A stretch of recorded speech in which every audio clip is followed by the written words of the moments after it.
sick, talking under the weather. You know what we doing? I need that all expense paid inclusive. I'm the plug, so I'm plugged into it. About money like with Jewish white Christmas. I'm Scrooge, bitch. My mood is on cruise ship. If you ain't tuned in, you ain't vibing with my moon man. I move shit like Kerry. I'm the cold truth, Fletcher Reed, Jim Carrey. Everything mooey, that mean the price varies. Need that designer cream shit and all Ben and Jerry's. Cream get the money like 36 chambers. Baskin Robbins shit, 31 flavors. Keep it moving. I can make things move. I can make things move. I can make things move. I can make things move. Everything on me.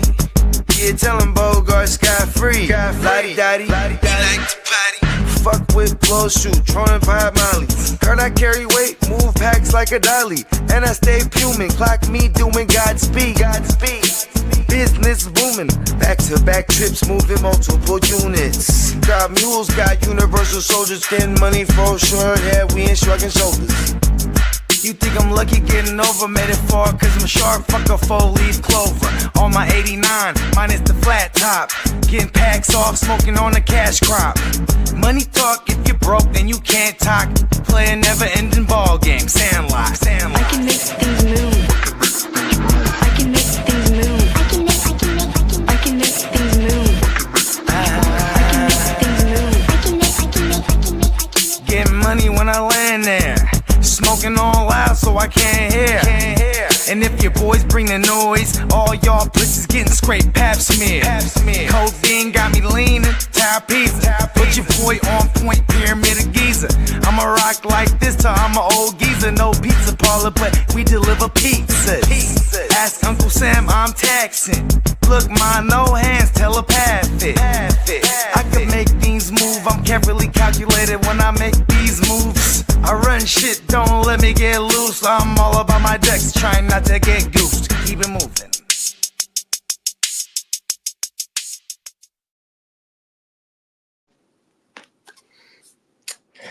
Good afternoon, and welcome to episode 21 of the Chargers Power Hour. And yeah, episode 21. Yes, sir. Hope everyone's doing well, having a wonderful week. I gotta have a good show today. I got a lot planned, a lot packed. You want to hit that drop, JD?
That's right. Head on to neonpeacockmerch.com. Take full advantage. I believe I was just told that this sale is going on for the next 24 hours. So head on over there. You'll find something over there. If it's a Ladd McConkey shirt, if it's anything from Neon Peacock, if it's Gen Wealth related, there's everything on over there. Make sure to check it out. It's the next 24 hours. And always sign up for the emails. You'll get all the alerts for the sales, whatnot. Hey, what's up, Dalton? Hey, thanks for joining me. Hey, again, welcome to episode 21, and this is the Chargers Power Hour again. All righty, get to some good stuff. All right, JD, you want to pull up that picture, the Oweh picture for me? The tag? Yeah, okay.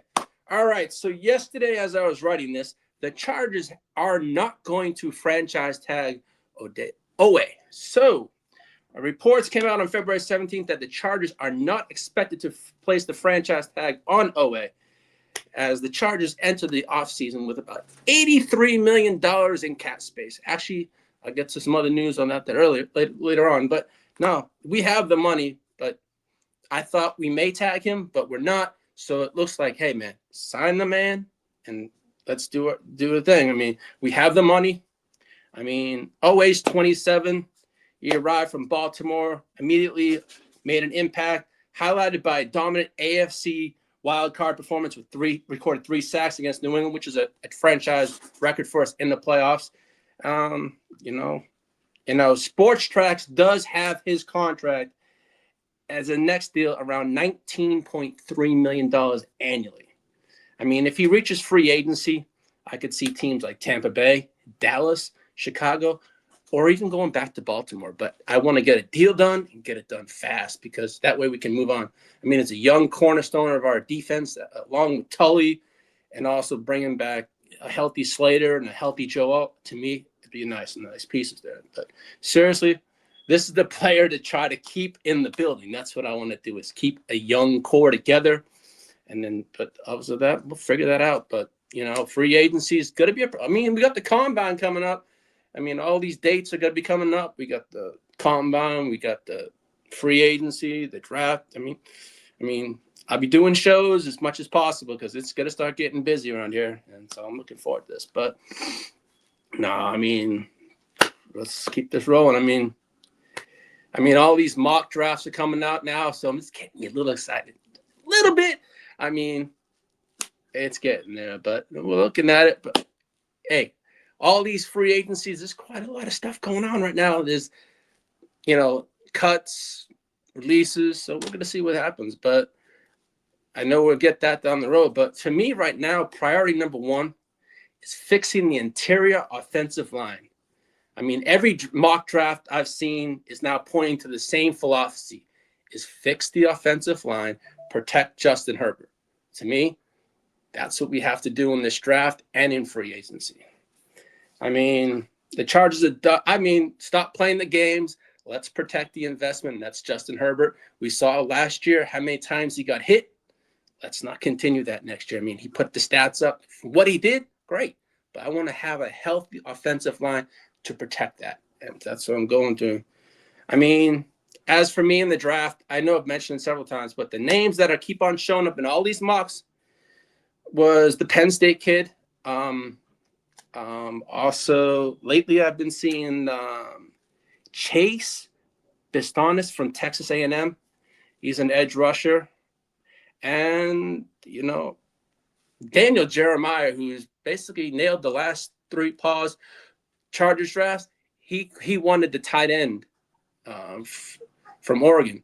To me, let's not go with a tight end in round 1. Let's protect Herbert. Let's get a guard. Let's get something of need. I don't think a tight end is right now of need. We have players, or we can focus on the draft, but I want to take care of the offensive line first. There we go. Yeah, Dalton, I'm going to tell you right now, if Joe Hortiz has a sack of balls, he got to go out there and spend the money. If it's $18 to $20 million, spend the goddamn money on Tyler Linderbaum. That is, to me, is our free agency. You get that piece, I'm all for that. We have the money, spend it. If it's $20 million, it's $20 million. It's about protecting Herbert. I feel you had Linderbaum in the S center. You have Alt back. You have Slater back. I think the line is good. Just get a few other pieces. But seriously, Linderbaum is the kingpin of our free agency for me. I know it's going to be 18 to 20 to reset the market. I'm fine with that. I feel that is why we have the money. Spend it wisely, and that's going to be that. That's for me. That's my A1. If we don't get Tyler Linderbaum, then go after McGovern from Buffalo. To me, I'm not saying they're 1A and 1B, but those are the 2 centers that I want. I'm going to go Tyler Linderbaum first, then I'm going to go McGovern. Now, I did see a thing that came out last week, just after my last show, and it was saying the Ravens, if Linderbaum does leave, they were going to target McGovern as his replacement. So to me, Minter's over there. He knows what we need also. So, we have to – the Ravens don't have the money right now. Once they restructure Lamar's contract, because he's like a $74 million cap hit for them, they're going to have to do that if they want to keep him. But I don't think they're going to be able to do that. So, to me, spend the money wisely. What's up, Emil? Hope all is well, my friend. What should the Chargers' number one priorities? Right now, I'm going to say free. Okay, as I want to get Oweh under contract, get him. I say give him a 3-year deal. That's where I feel is 3 years is fine for me. Go with 3 years, and he's going to want the money. He's very well wanted on the free agent market. I'd rather sign him before free agency starts. That way, it's not a worry. That's all taken care of. Then get him locked up, and we can move on to what's in free agency. But yeah, as Oweh, get him done. He's not going to be tagged, so it's going to be a contract. That's fine. We got the money, and we are going to have more money due to cuts, releases. So that $83 million could be, with some news that came out today, it's going to be a little more. So I'm not too concerned about it. Just pay Oweh what his market is, or what he deserves, and let's move on and let's go to the rest of it.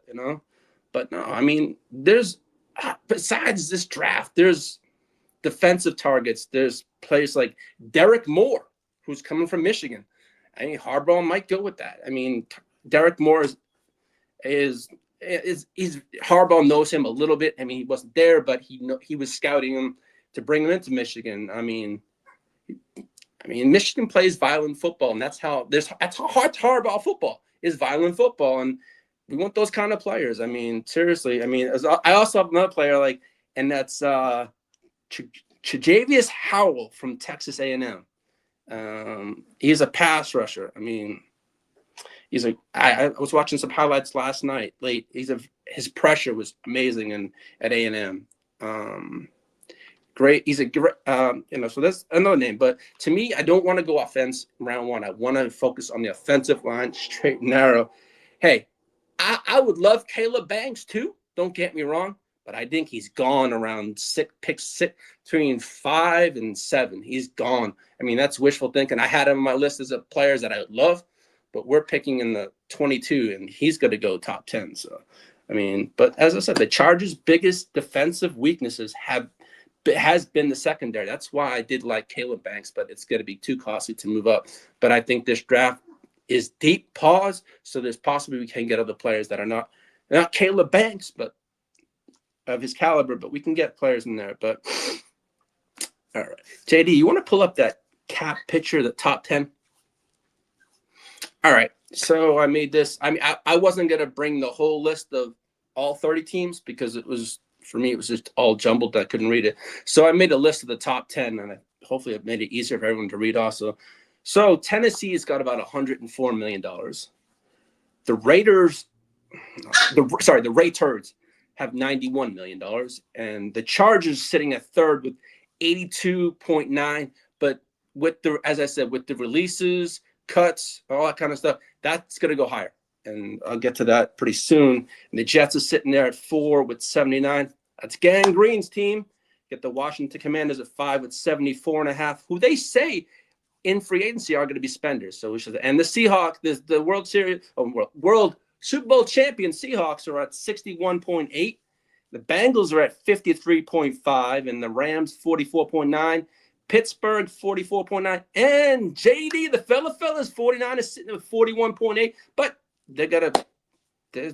as I said, there's no cuts been made just yet. But all these numbers are going to start ballooning up and all that kind of stuff. But I think right now the Chargers are sitting in prime position financially to get players of need. If that's Linderbaum, McGovern, players that we need. Now, there is one player that from the Cleveland Browns, it's an offensive guard. Tyler Wyatt is not going to be with the Browns anymore. Now, that's a name, if it's possibility. I would love to bring him over there. That's also another position of need. But there's a lot of players that will be released or that are not going to be retained by their former teams that are now that. So we shall see what's going to happen. But as I said, the Chargers are in financially in a good position to get players right now. So this is going to be good. And honestly, Joe Hortiz may need to get aggressive and pursue Tyler Linderbaum, even if it means making him the highest paid center in football. Expect competition, as I said, from Baltimore. The Giants, the reason why I said the Giants is the correlation with John Harbaugh. He was his former coach. So that's the only correlation there. And the Raiders have money. And if they're going to bring in a rookie quarterback, what's they going to do? Because Geno Smith is going to be released. And what the news I saw today is the Raiders want to make Mendoza their day one starter, which I think is kind of ridiculous. I mean, I would just not do that and let the kid learn and bring another cornerback. But, hey, that's the Raiders being Raiders. So that's for me. I mean, who knows? Also in free agency, I would like to bring back Fidel. He's on an exclusive rights. He's an exclusive rights free agent and should be absolutely be back. I mean, I think we can get him back for like $1.5 million, give or take. And I seen people in Chargers go, oh, bring back Najee Harris. Do we? If we do, it's as a depth piece. I don't really think hey, I just bring back Fidel. And if Harris is almost ready, I don't think he's going to be. So who knows on that one. But also, I know we need a tight end, but there's many out there. Tucker Fisk is a restricted free agent, but could be a replacement for Will Disley if he was released. So I'll get to something like that later on, and not too long, because I have a feeling he's one that's going to be one of the cut candidates or released. And I'd also bringing back Austin Deculus is a no-go for me. I'm all set on him. That's on that one. But should Joe Hortiz be aggressive this offseason? Hell yeah, we got the goddamn money. Let's go. Let's go on a spending spree. And last offseason was about clearing cap space, resetting the culture on year 2 on that one, and adding depth. We didn't add enough depth. Maybe we did some, but not enough in my eyes. So, and also stabilizing the organization. We got, when Harbaugh came in, got things done year 1, little by little, cleaned house, got rid of some big, large pause contracts, and last year was better. But really, that phase is over. Jim Harbaugh's going into year 3 now. So now it's about maximizing the championship window. If we want to say we're in that championship window, the time is now. We have the money. Let's get this stuff done. I mean, the Chargers have a franchise quarterback in Herbert, a legitimate defensive foundation. We have that. A clear coaching identity, something we never had before Harbaugh. It was like what was I say? It was this one. It was like a rotational chairs of coaches coming in. Now we have stability. I like this. So let's keep it that way. Excuse my dog. I mean, this isn't. I mean, now that we have the money, I just don't want to spend the money recklessly either, because the old regime spent money crazy, recklessly, and that was with Coupon Tom. And at least I know how we've drafted the past 2 years. We've handled free agency. It's been done the proper way, and that's what I'm happy about. Now that we have money, we can spend it the right way and not recklessly. But, I mean, what we need in free agency, I'd say, is one true difference maker at wide receiver or a tight end, depending on the value of the price or who they're going after. 1 or 2 interior offensive line upgrades. 1 proven veteran defensive presence I would like in free agency also. And this is what I want. Is it going to happen? Not really, but this is my wish list. But, good, so I'm looking at that one. Good teams rebuild, but contenders push for championships. When there's core is ready, I mean, we have a core. I'm not saying we've been to the playoffs 2 years in a row. To me, we have to maximize now what we're doing and continue to build on this stuff. I mean, going forward. And the roster's close. We just need a few more pieces, I feel, on offensive line and stuff like that. Now, getting to those. Okay, I mentioned a couple earlier about Will Disley, and let's see, these are the 4 players that need to make more cap space. Will Disley, I think, is going to be cut. Bud Dupree, bye-bye. You have been worthless. I think, yeah, and then Mekhi Becton, I can tell you right today, is when I was writing the podcast, it just came across my phone that Mekhi Becton is expected to be released. So that's going to save us, I think it's $7.9 million. So that put us maybe close to $90 million right there. And then add all these other cuts. And then you got Bradley Bozeman. I call him the clown. Bradley the Clown Bozeman. That's my name for Bradley the Clown Bozeman. I can't stand that man. I remember saying it all year long. Get that man off my team. Yeah, but hopefully he is gone. I mean, keyword hopefully. And we'll see on that bit. But JD, you want to put up that offensive expectations picture for 2026? All right. Let me get to this. Now with Mike McDaniels here, this is what I'm hoping for my expectations. I'm not saying this is going to, but these are my expectations. Now, as for Omarion Hampton, is going to be featured in this offense, I feel. Success won't be measured by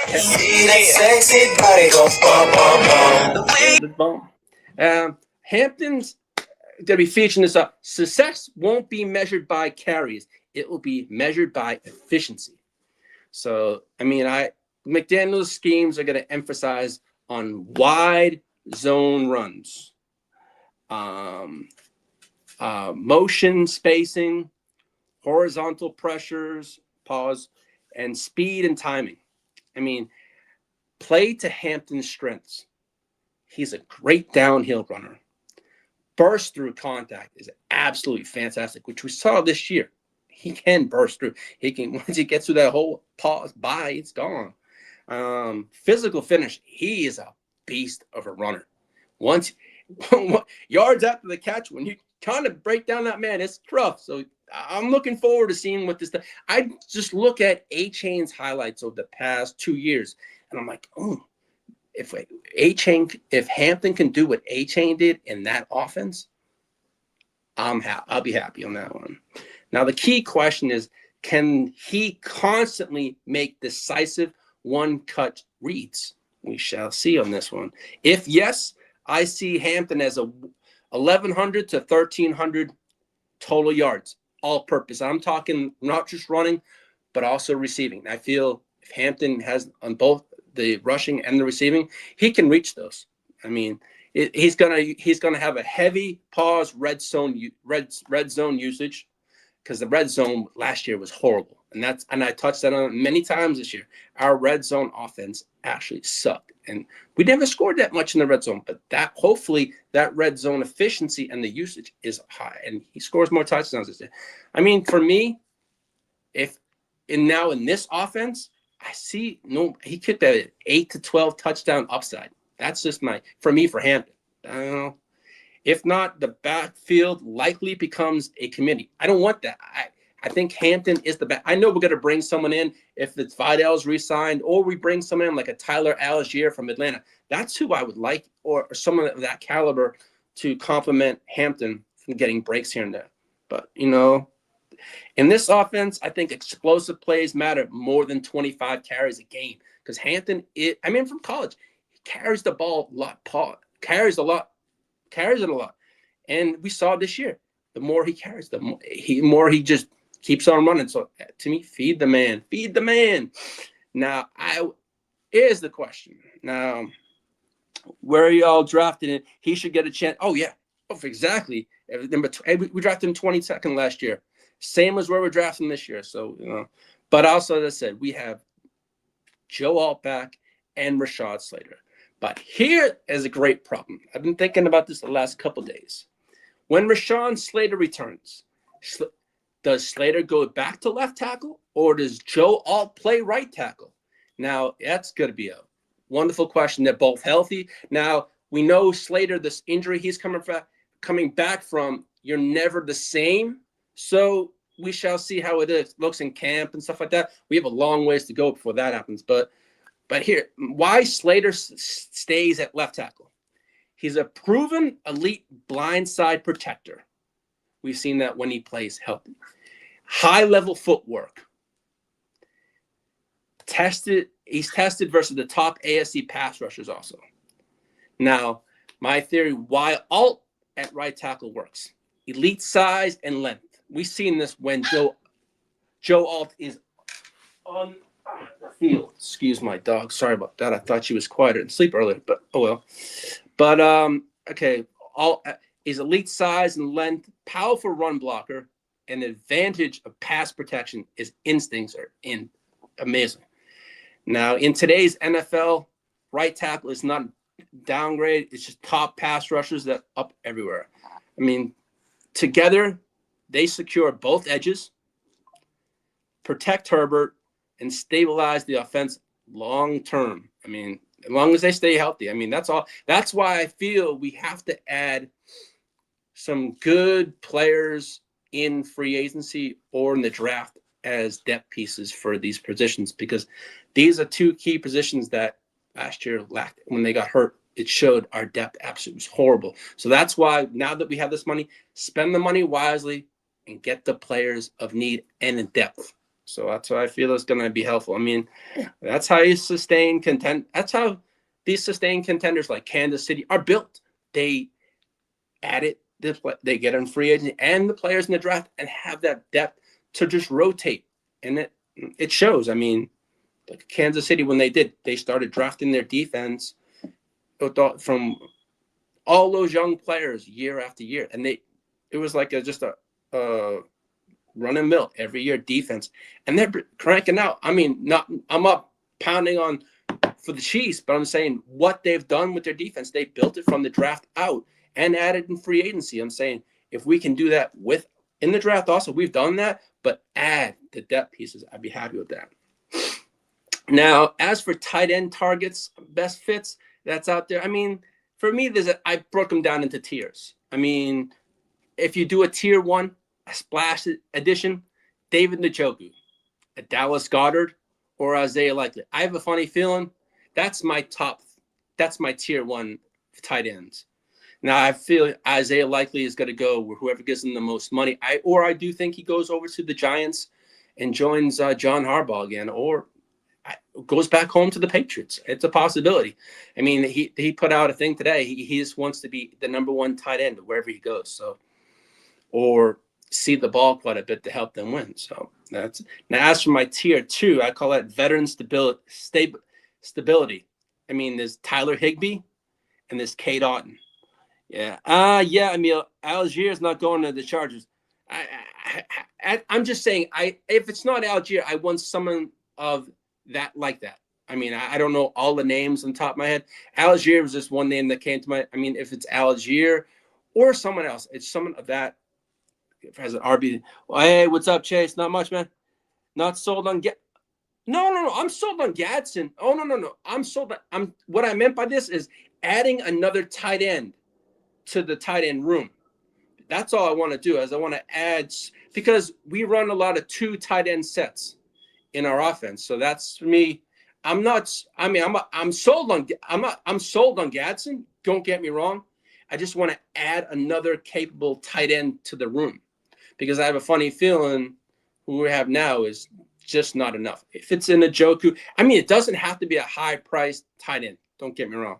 I mean, that's why I said Tyler Higbee and Cade Otton. That's tier 2 to me. Now, tier 3, this is where I think possibly one of these 2 could come.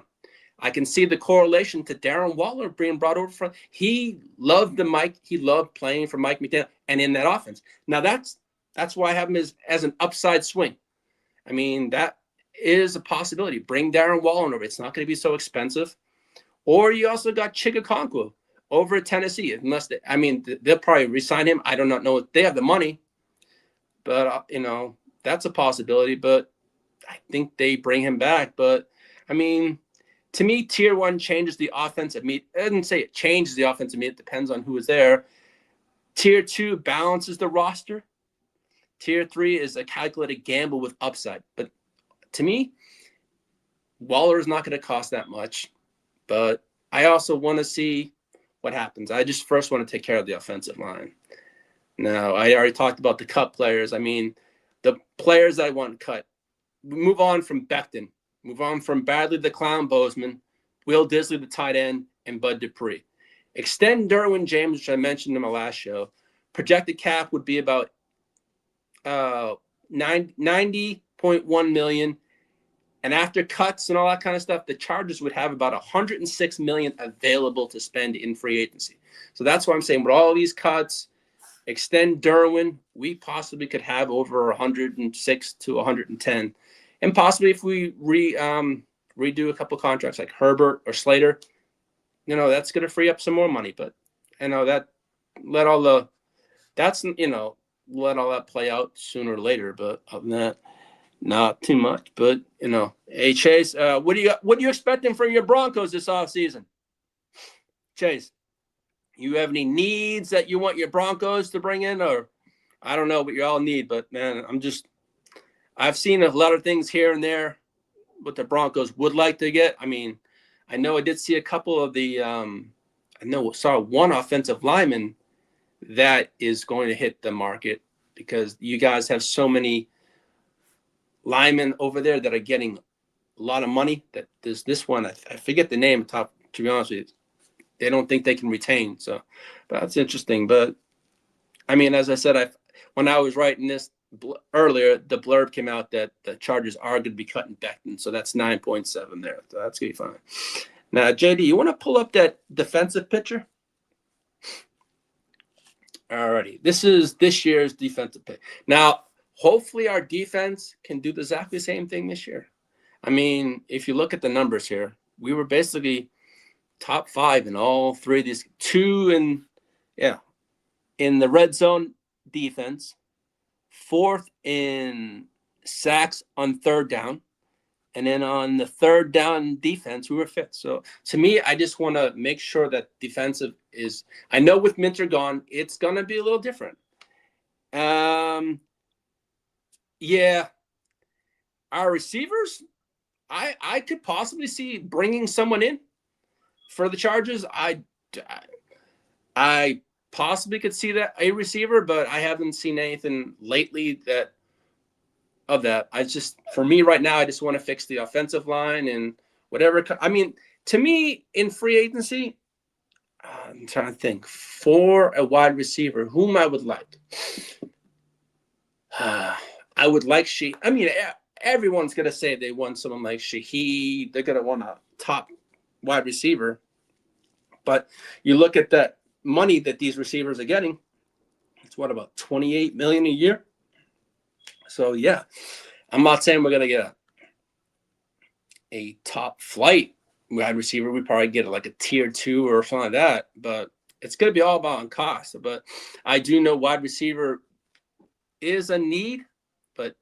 Does it happen? I just want to fix that offensive line first because I do want to see what Harris has and the 2 rookies we had last year and KLS. I want to see them get more carries and growth with them and see what they do have also. So it's good look for, but if the defense stays how it is, the defense did carry us a lot last year. So, I mean, top 10 in points allowed, top 10 to 12 in total yards allowed. We had an elite 3rd down defense. Major red zone improvement this year, a significant pass rush efficiency jump. So to me, that was great. That is caliber defensive unit, but it's just more staying healthy but it's going to be different now when we don't have Minter. So does the defense change a little bit? Possibly scheme wise, but I don't think it's going to change too much because of who we brought in and he knows the system. So hopefully it doesn't change too much, but as they say, everything's going to change because I know a lot of these, I've saw a lot of other things, but other than that, all right, JD, you want to pull up that fantasy picture for me? All righty. So I know as some of y'all join us, hey, what's up, King? Not much. Thanks for joining. Thank everyone for joining me.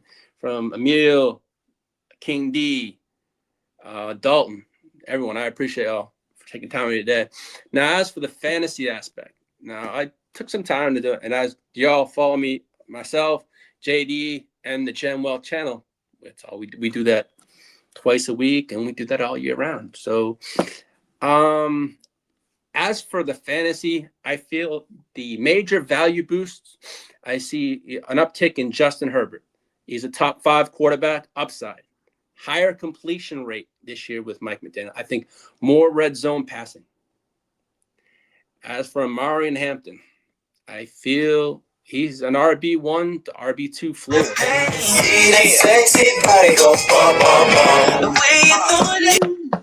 Yeah, an RB2 floor with an RB1 weekly upside.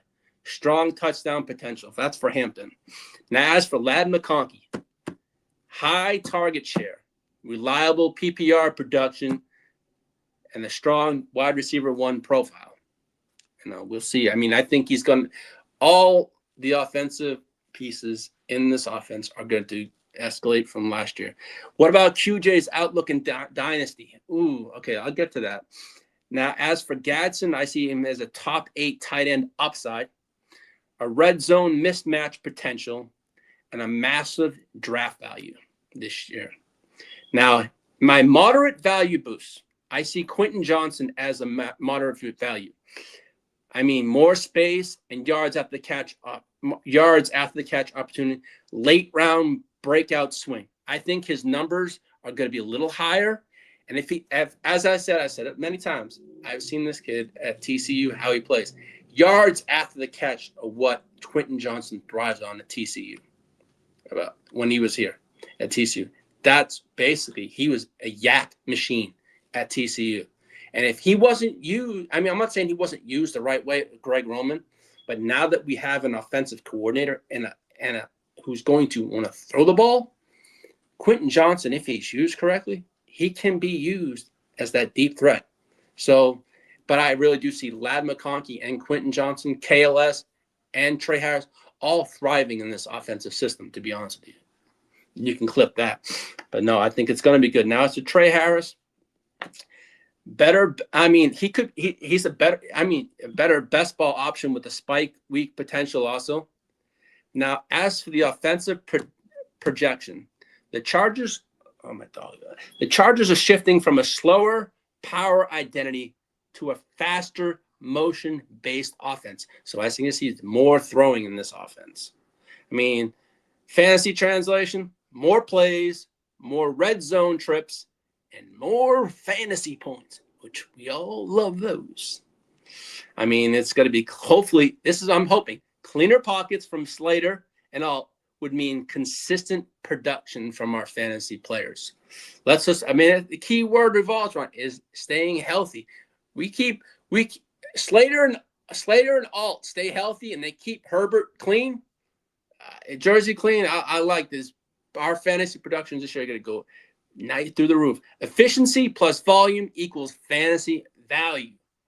I mean, I know JD, he's a champion. He won many championships this year. So kudos to the fella. Trade for Waddle. Emil,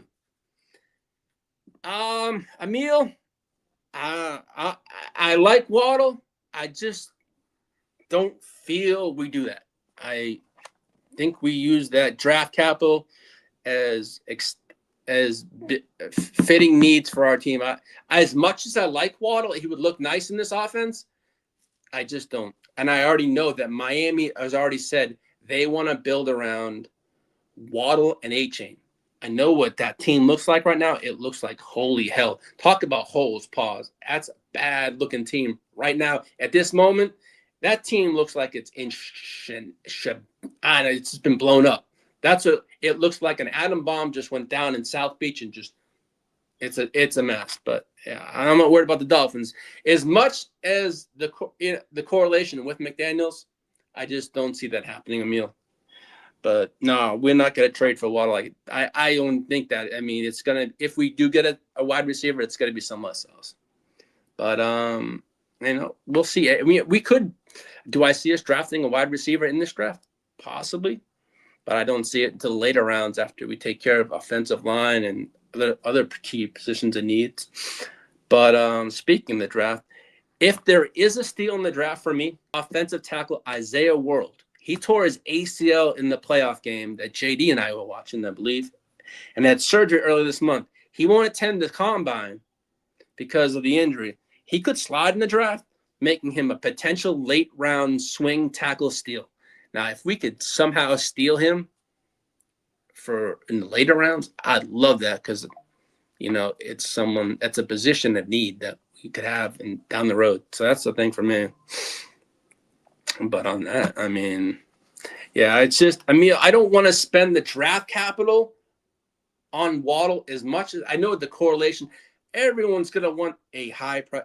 We got Ladd, we got Quentin Johnson, we got KLS, we have Trey Harris. And I have a funny feeling that Keenan Allen is going to come back. The old man with some crazy ass old legs, is possibly he wants to come back. And if he comes back, it's probably for the veteran minimum, because I know Herbert likes him. He did quite well this year, but I have a funny feeling he will be back. But I'm not going to say that. But from all the things I've seen, he says he wants to come back. But do we invite him?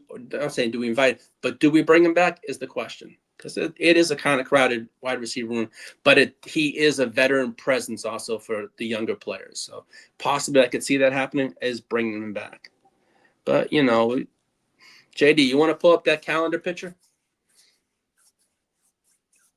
Yeah. Yeah. So, okay.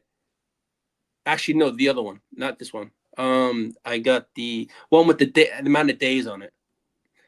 Which let's see, it should be yeah, this one, right? All right, I made this up, and this is the NFL calendar, what we're looking at as of today.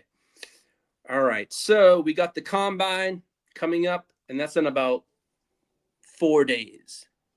Then again, we got franchise tagging, that it's already started the franchise tagging, but it ends, well, it's till March. We got 12 days until all the teams all announce who they're tagging, and have the decisions to make. And then we have free agency in about 18 days away. And after that, we got the league year begins. That's with all the money situation, like the cuts, and that's how much money we have in 20 days. Annual league meetings in about 38 days. And then in 63 days, we got the NFL draft. I mean, I'm excited, man. Once the draft is here, it's going to be a lot of fun. And then we got the schedule release on May 13th, which is about 83 days. And then we're going to kick off the season in about 196 days in September. I know it's a long, but for me, this is a list of things that we have coming up. And so I will be putting shows together maybe once a week, or depending on the amount of news that comes out, see what I'm going to try and do weekly. That's my goal. I mean, I'd like to do that. But, so if I may ask, who is the wide receiver? I mean, the wide receiver one on the Chargers right now, I'm going to say it's Ladd McConkey. Ladd McConkey is our wide receiver one on the depth chart.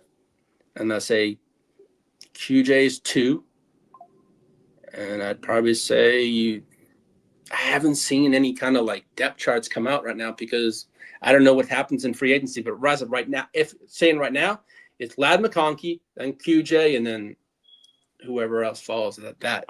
But that's my 1 and 2 right now. But we shall see what happens here. I mean, coming up in the draft and in free agency. I mean, I'm not opposed. I do think we do add to the wide receiver room, but we shall see. I mean, I just really want to fix that offensive line first and get positions of needs. And then if we do have the money and there's availability of a wide receiver, I mean, if you look at the high price free agency, it's going to be, for me, it's going to be Alex Pierce. I know JD would love the 49ers to grab in free agency. I don't have a list of players that right now I could think of, but I mean, you got Alex Pierce. That's a tier 1 player. I say so. Tier 1 for me would be Alex Pierce and Shaheed. There's probably others out there. I just can't think of it right now because I didn't really put that together, because I didn't think wide receivers was a need of ours right now because of the amount of players we have in the wide receiver room. But I just want to, as I said, focus on that offensive line and positions of need. And if we do somehow get a wide receiver, we shall see what happens there. But other than that, it's been, I don't know. I'm just looking at, I mean, now that all these cuts are going to be making, well, cuts now, usually teams make all these cuts and releases about 2 weeks before free agency starts. That way they know how much money they have and all that stuff to play around with. Now, seriously, there's a lot of teams. I mean, you got the Raiders, you got the Chargers. There's a few other teams that need offensive line help. I know JD and Bogey mentioned that the 49ers were another team that looking for offensive line help. So there's about, I think there's like 4 or 5 teams that offensive line. But to me, especially with the Raiders having the amount of money they have, I think they're going to go out and spend. I can see the Giants going out and spending also. I mean, they have top, I mean, the cap space, they don't have it right now, but I know there's going to be contract restructures going on and stuff like that. I mean, we shall see what happens, but I'm looking forward to see what happens. But as for, I mean, Emil, I mean, we shall see what happens on that. I mean, I think Ladd McConkey this year is going to thrive as hell this year in that offense with Mike McDaniels. I mean, I'd love to see, the passing attack, it could get, I mean, if you look at the Roman offense, I said it the last show, was like this is nothing, it was like a senior citizen offense because it was the Roman offense. Now we're going from a senior citizen to a young, it's almost like going from a senior citizen to a teenager to a passing attack offense. So it'd be nice to see what we do. You think the Chargers signed? You know what? I'm going to say, I think I said this on the last show, and I said it 2 shows ago. I said, and the clip that I said, sign Tyreek Hill. But Tyreek Hill still needs one more surgery he has not had. Now, there's also talk that he may not play at all. If he plays this year, it wouldn't be till close to the end, the 3/4 of the way into the season. So to me, do I want to sign a player of Tyreek Hill? Here's a hypothetical. If we do, it's not going to be it'd be very cheap. Okay. It'd be almost like a prove it contract, but I'd rather use that money and bring in a player that can produce for us. But I wouldn't be surprised if the Cheetah goes back to Kansas City. I mean, that's where he did all his damage, pause. But I think for me, it's everything that you look at and everything that it's the correlation to Mike McDaniels. What did he do in that Mike McDaniels offense with Tua? He did great. Don't get so on that.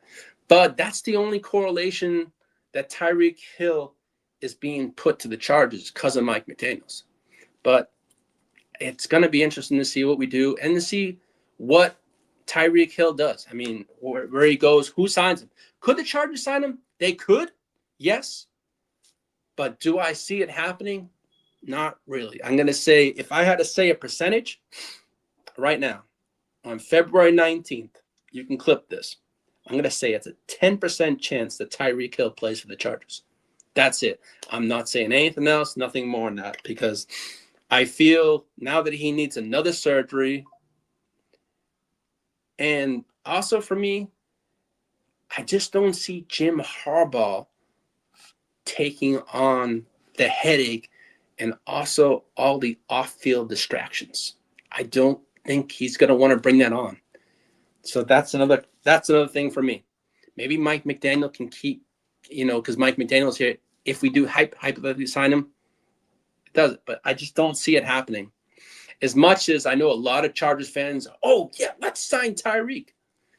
But at first, I jumped on the bandwagon of it because of Mike McDaniels. And the more I looked into it, I kind of shot away. And then there was new news that he needs another surgery. When exactly would it be? 3/4 of the way, that's nice. But I don't know. I just don't see it happening. As much as I hate the Kansas City Chiefs, the correlation is there. I mean, Andy Reid knows him. He knows the offense. Also, Eric Bieniemy's back as the offensive coordinator in Kansas City. He knows Tyreek. When he was over there, when going crazy. So I really do think he goes back to Kansas City because Mahomes, I just saw restructured his contract and made $43 million in cap space for Kansas City. Yes, they're still about $11 million minus money in cap space, but they can release the offensive lineman that they got from the 49ers last year who did not work out, and that's $20 million there. They'll be cap compliant. And then they'll probably restructure Chris Jones's contract, and Brett Veach does his Brett Veach things. So we shall see what happens. But I'm not worried about the Kansas City Chiefs. You know, they are who they are. They do this every single year. They just restructure Mahomes' contract. And we'll be doing that with Justin Herbert next year when the big money pause kicks in. I mean, I think he's like 45 or something, some crazy number next year. So we shall see. So we'll be doing that next year and going forward. I'm not really worried about Kansas City, but I do see the correlation of Tyreek Hill to Kansas City because they have that need. Plus, then Kansas City, any news with Kansas City, it's in the offseason lately. What's it about? Rashee Rice. That man can't stay out of trouble. He's newsworthy for not good things, but only bad things. So that's all I'm going to say. I like to hate on my rivals, but it's always fun because there's never good news that comes about Rashee Rice in the offseason. Man, if you want anything, stay out of trouble. And next year, you're probably going to want to get paid from Kansas City. Man, if I'm Kansas City, I'm like, wow, you want to get paid all these millions of dollars? But stay the F out of trouble. Last year, you had the street racing here in Dallas. And this year, he's back in the news of doing some stupid things to his allegedly to his ex-girlfriend or whatever she is. So to me, I'm wasting my time on that shit. But you know, I don't care about the Chiefs, but why I'm giving them time is this joke. But they're a joke to me. Yes, they have whatever they have over there, but they're a joke when it comes to their players. Are just a bunch of goof-offs. But yeah, they've won, but to me, they're the Chiefs. But other than that, I don't really give a rat's ass. But no, I mean, do you think Hampton's let's see, King, do you think Vidal and Hampton split 60-40 on snaps? I think it's gonna be Hampton if it's Vidal or if it's someone else we bring in, King, to be honest with you. I would not be surprised if we do bring someone in. But I do think what Vidal did last year, he proved that, hey, man, I belong on this team. He did well. I mean, I was like just as shocked as anyone last year how well he did. But then again, he didn't have the opportunities he had like he had this year and previous years. So he never had the carries to show his production. But I think the way he played, he deserves a shot to be as the RB2. But it's let's see who we bring in. Does Keenan retire? He says he wants to come back for another year. The question is, do we bring him back, or does he go off or go someplace else? I mean, do I think he has one more year in him? Possibly. And if it's not with us, I see a team like the Patriots or the Raiders or something like that happening. Or like a team like the Titans. I'm not saying that's going to happen. I could see that's something. I just mentioned those three teams because they could be needy for teams like the Patriots, the Titans, and the Raiders. All could use a wide receiver of that caliber with young quarterbacks. I mean, it's nice to have a veteran presence for these young quarterbacks, but we shall see what happens. But do I see him? I think he has 1 year in him, and if we do bring him back, it's probably for the veterans minimum. King on that. I don't think he's going to retire just yet. I mean, he got all his accolades last year with us, like what is it, setting records and stuff like that. But we shall see what happens. I'm looking forward to it. But I don't know. But it's going to be a fun offseason, a fun draft. I mean, I know people are already, starting mock drafts, and I took part in one last night, and it was like, I was like looking at names. I'm like, man, it's kind of early, but it's all good, man. It's just getting these names in your heads for drafts. But thing is, I mean, I think King, the next show I do, I'm going to work into the show sheet. I'll look into receivers. I'll look into players that I would like to try. I'll break them down into tiers, and I'll see what's going on. But other than that, I mean, I also want to. Steven, if you're out there, it was a fun time last week going back and forth about the Raiders and the ringless stuff. But I also want to apologize. Hey, I did not mean to come off that way and drop the F-bomb, this, that. I was watching that, but I couldn't stop laughing. But I was taken back on that one. But it was a fun debate. And Steven, I welcome you back anytime the Chargers play the Raiders. I would love to debate you and debate you with my normal tone of voice, not with just the way I was dropping F-bombs here. That's just not me. I don't want to put myself out there that's how I am. No, you just came at me. I'm like, I'm going to pack you up with facts. But I'm going to say one thing.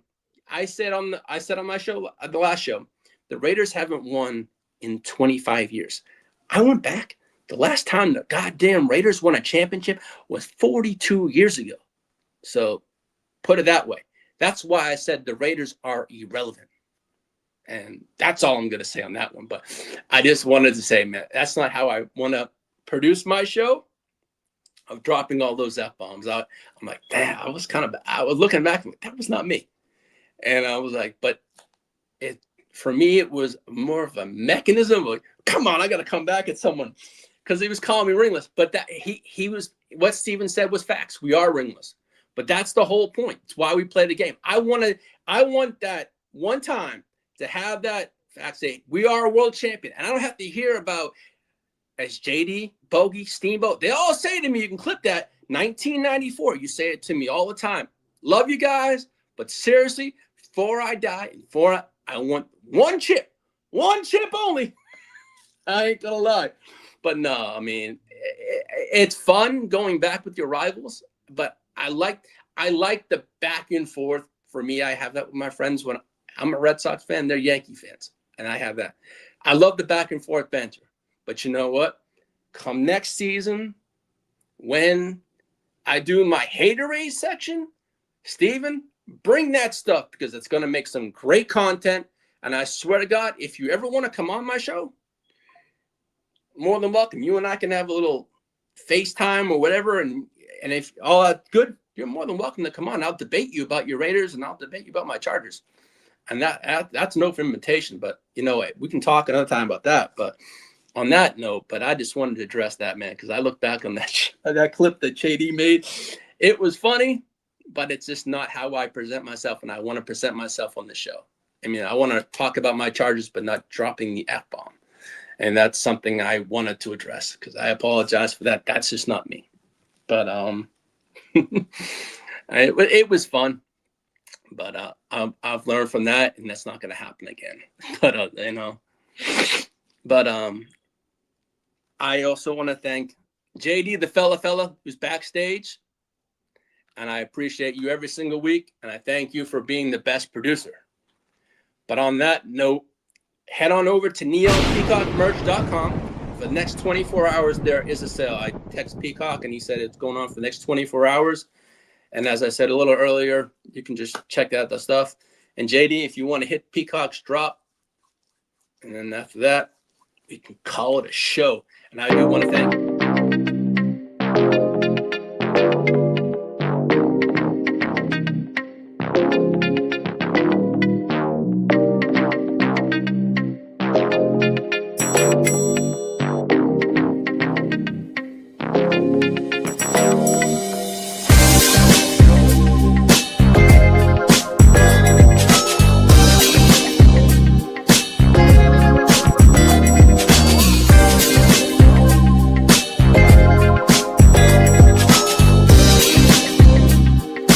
Now keep my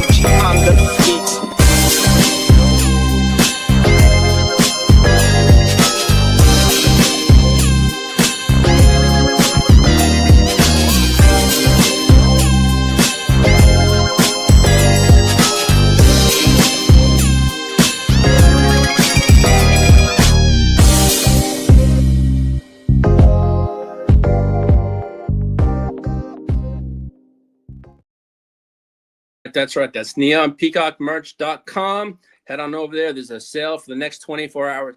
And tomorrow morning, don't forget to join JD, myself, Bogey, Kidda, and the gang, and Peacock for Wake Your Game Up. I got a great show sheet for tomorrow.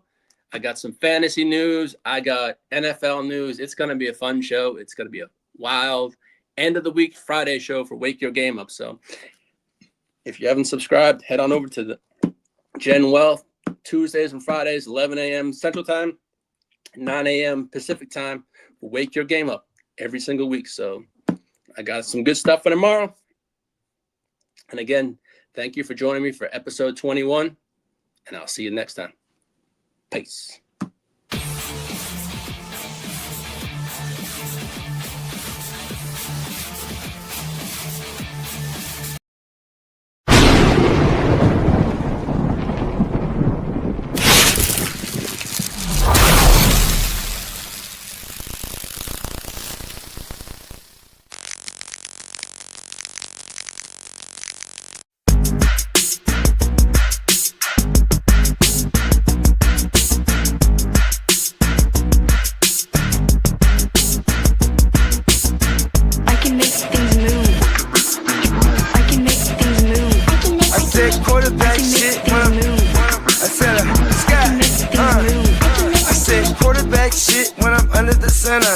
Game plan sick, talking under the weather. You know what we doing? I need that all expense paid inclusive. I'm the plug, so I'm plugged into it. About money like with Jewish white Christmas. I'm Scrooge, bitch. My mood is on cruise ship. If you ain't tuned in, you ain't vibing with my moon man. I move shit like Kerry. I'm the cold truth, Fletcher Reed, Jim Carrey. Everything movie, that mean the price varies. Need that designer cream shit and all Ben and Jerry's. Cream get the money like 36 chambers. Baskin Robbins shit, 31 flavors. Keep it moving. I can make things move. I can make things move. I can make things move. I can make things move. Everything on me. Yeah, tell him Bogart scot-free. Lottie-dottie. He like to potty. Fuck with blow shoot, trolling 5 Molly. Heard I carry weight, move packs like a dolly. And I stay fuming, clock me doing Godspeed. Business booming, back-to-back trips, moving multiple units. Got mules, got universal soldiers, getting money for sure. Yeah, we ain't shrugging shoulders. You think I'm lucky getting over, made it far, cause I'm sharp, fuck a 4-leaf clover. On my 89, minus the flat top. Getting packs off, smoking on the cash crop. Money talk, if you're broke, then you can't talk. Play a never-ending ball game, Sandlot. I can make things move. I can make things move. I can make things move. Getting money when I land there. Smoking all loud so I can't hear. And if your boys bring the noise, all y'all pussies getting scraped pap smear. Codeine got me leaning, pizza. Put your boy on point, pyramid of Giza. I'ma rock like this till I'm an old geezer. No pizza parlor, but we deliver pizzas. Ask Uncle Sam, I'm taxing. Look, ma, no hands, telepathic. I can make things move, I'm carefully calculated when I make these moves. I run shit, don't let me get loose. I'm all about my decks, trying not to get goosed. Keep it moving.